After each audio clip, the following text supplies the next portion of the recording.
Hi, welcome back to my channel. I'm Cassie Villela, and I'm a realtor, property manager, and investor here in San Antonio, Texas.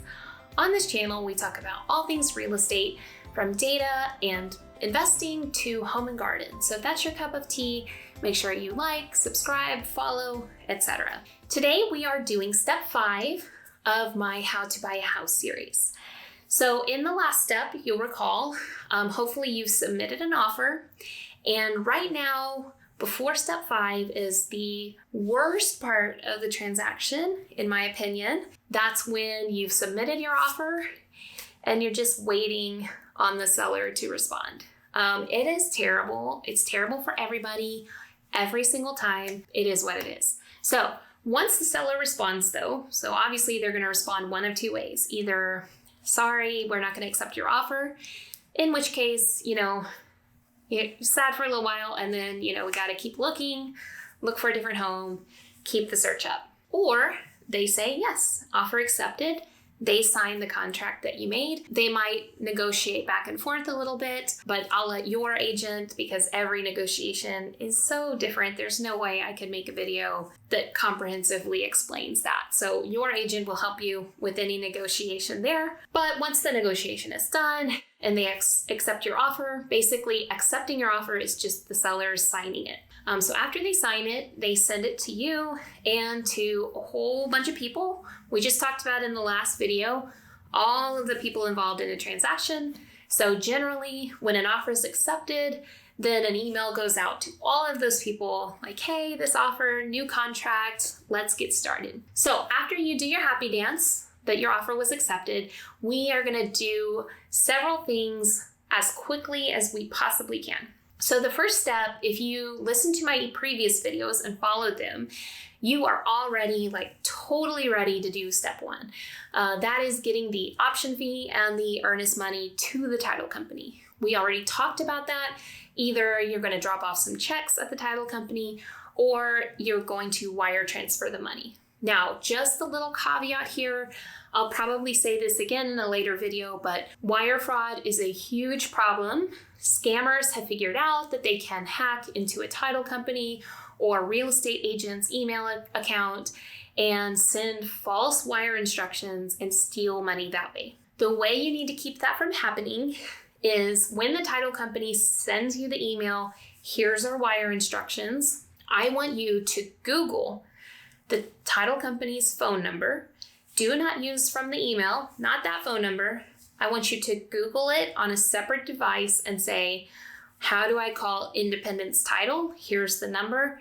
Call them and verify that the instructions you got are correct. Literally read out the numbers and make sure that the wire instructions you got are correct. And then that way you can confidently wire the money and avoid scams and fraud and things like that. Off my soapbox, once you get the option period and earnest money to the title company, now it is time to set up your inspection. Home inspectors are the buyer's choice. So you find your own home inspector. You do not have to use the inspector that your realtor recommends. In fact, I would make sure that the inspector your realtor recommends, one question I would ask your realtor or the inspector themselves is, how many times have you killed a deal for this agent? How many times have you counseled clients to just back out, this house is no good, you don't need to buy this house? And I say that because, it's kind of a tightrope that inspectors walk. They get most of their business from agents. And so, they're there. It's, they've got to really make sure that they don't always kill every single deal, or they're going to get a reputation for being too tough, etc. But I want you as the buyer, I want you to have an inspector who is going to be honest and say I wouldn't buy this house if I were you. And so my inspector has killed, I can't even count how many deals that he's just been yeah, don't buy this house. He's killed deals houses that I wanted to buy, clients and everything. So you want that in an inspector. You want an inspector who's going to be brutally honest, right? Now, inspectors range in price from $250 to $500, possibly more if it's a larger home or a more specialized inspector. One thing to keep in mind is you definitely want to schedule your home inspection at least 2 days, if not more, before the option period ends. Now, the reason that I counsel that is because inspectors have a very wide range of knowledge, but they are not specialists in every system of the home. An inspector does not know everything there is to know about roof, foundation, electrical, plumbing, everything. That would just be impossible. They have sort of a precursory knowledge of everything. So what they do is they'll say like, hey, I suspect there's a roof problem. You need to get a roofer out to tell you exactly how to fix it. I suspect, they'll be like, this foundation is sus. You need to get a foundation expert out, right? So that's what they do. So you don't want to have the inspection on the last day of the option period, because then if they say like, you need to get a foundation guy out, you don't have time to go find the foundation guy and get them out, right? So you want to make sure you give yourself some buffer between the inspection and the end of the option period. Once the inspection happens, your option period, again, is that period where you can just leave the contract if you need to. So you want to do what we call due diligence. Investors talk about this all the time, but I think that anybody ever buying any property has to do their due diligence. That is definitely hiring an inspector. For me, that is not even an option. Like, I would never let my customer buy a house without an inspection. Like, that would be crazy. I don't know why anybody would do that. So the inspection is just a non-option. Like, you have to do that. You might also want to take a look at the neighborhood closer. So, when you're putting in offers, like I talked in the first video about really narrowing down the neighborhood, but then once you get it under contract, look at it even more closely. Maybe try to talk to a nosy neighbor and find out how things are. I also say that if it's in an HOA, which unfortunately a lot of homes are, you want to do some digging into the HOA. You want to see how strict they are, how many rules they have.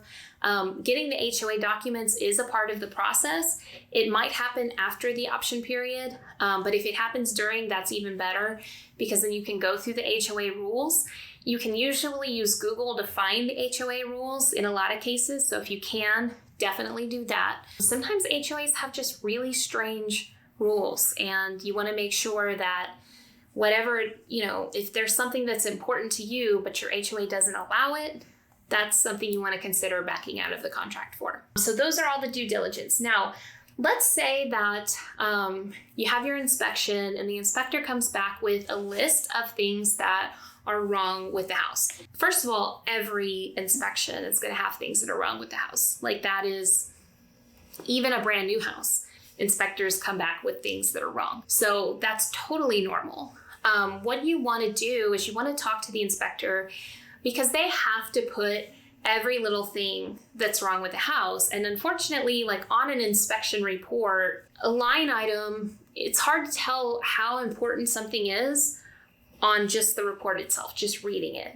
Because a line item that is loose outlet, which is literally just screwing it in better, a very minor issue, takes up the same amount of space on the report as faulty foundation, which is a huge deal, right? So I always talk to the inspector and say hey, what are the big things? What do I really need to worry about? Highlight 2 or 3 things. If the house is okay, it's not falling apart, it's got a couple problems, but they're fixable, we're still going to go through with the transaction. Highlight a couple things that are a big deal to you, that the inspector says yeah, these are the most expensive things to fix, or these are the biggest deals. Go to the seller, and that's when you have that repair negotiation. You want to do that during your option period, again, because if they say nope, we're not going to repair anything, you want to be able to walk away. So you have the leverage when your option period hasn't ended, because the seller does not want you to back out of the contract, right? And you still have the freedom there. So definitely you want to negotiate any repairs during that option period. What I tell my clients is that right now it's a seller's market, big time. You can't go to a seller with the whole inspection report, every little tiny thing that's wrong. They're just going to move on to the next buyer, because it's a seller's market. They can do that. So what you want to do, what I would counsel you in a seller's market, is to pick a couple of items that are a big deal to you. Maybe things that the lender might call out on an appraisal and the seller would have to fix anyway at that point, or just things that are maybe a safety hazard, stuff like that, and ask the seller to fix a couple of things like that. And then you still have that leverage of the seller doesn't want you to back out, and they're willing to do a couple of things, but usually not very many in a seller's market. Now, in a buyer's market, you can ask for a lot and get away with it because the sellers obviously are desperate to sell the house. But in our current conditions, 2021, that's not really going to fly. It's a repair negotiation. You're going to go back and forth with the other agent, or your agent is going to go back and forth with the other agent about what to fix, what not to fix. What I do then is I take the rest of that inspection report, and after I move in, I go around and fix all those little things. Because usually a lot of them are things that are not that big a deal to fix.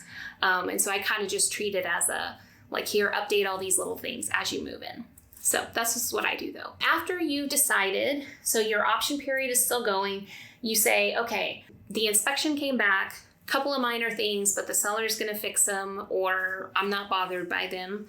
You've investigated the HOA. You say, okay, yes, I'm willing to put up with the rules of this HOA.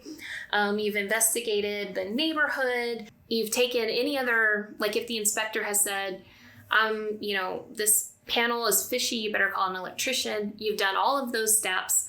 And then also if you're doing a VA transaction, I should have put this at the beginning, but if you're doing a VA transaction, when you get the home inspection done, you also have to get a termite inspection done. So you might as well do it during your option period right along with the home inspection.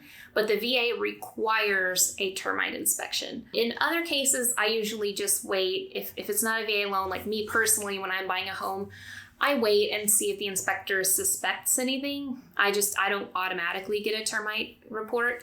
But if you're doing a VA loan, remember you've got to get the termite inspection report. So you might as well get it done right up front.